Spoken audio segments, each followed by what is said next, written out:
السلام عليكم ورحمة الله وبركاته. النهارده هنعمل ريفيو عن ليد الإشارة ده.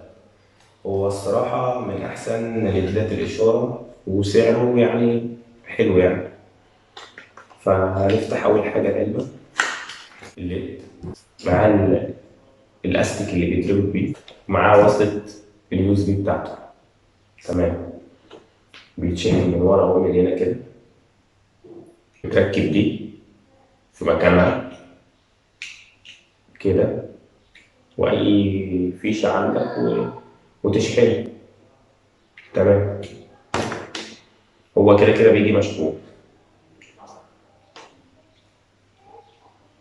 أول حاجة نجربه وبعد كده نركبه في العجلة وأوريكم إزاي بيتركب في العجلة. نجربه أول حاجة، في زرار هنا بندوس على الزرار دوت دوسة طويلة بإيد. في 4 أنواع من الإشارات. في الإشارة دي تدوس دوسة صغيرة، تاني إشارة انتظار، تالت إشارة زي الأولانية بس دي أشد شوية، رابع إشارة ديت اللي هو لما تمشي مثلا في طريق ضلمة فعايز تثبت الإشارة بتاعتك تبين للناس إن أنت ماشي على الطريق، ودي مهمة جدا. الناس هتقول لي إيه لازمتها؟ هقول لك لو أنت ماشي على طريق ضلمة ممكن عربية ما عندهاش كشاف أو مش منور الكشاف يخبطك ويقول لك أنا مش شايفك، مش غلطتي. فديت في الضلمة إضاءتها شديدة جدا. أنا عايز أقول لك عشان الليد اللي أنا بصور بيه شديد إضاءتها مش باينة. دلوقتي هنركبها في العجلة. أول حاجة هنجيب الأستيك اللي جاي معاها. الأستيك اللي جاي معاها أهو، أستيك مدور. تمام، ونجيب الليد دوت، وهنيجي بالاستيك نركب اللزق. هتلاقي جزء كده صغير هنا بلاستيك، هنروح مركبين الاستيك فيها كده.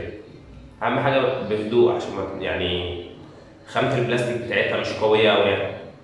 تمام، تركب الاستيك هنا، بعد كده نيجي على العجله، نيجي في الكرسي كده ونركبها ونشبطها في البلاستيكه التانيه.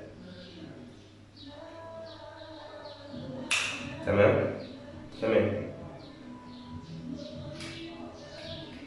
عملناها، ركبناها، نشوف الارتفاع بتاعها انت عايزه فين.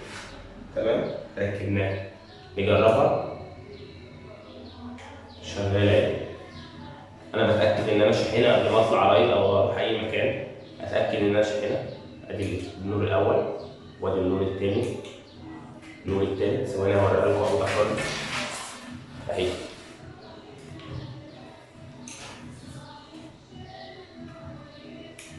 وادي النور اللي هو الثالث.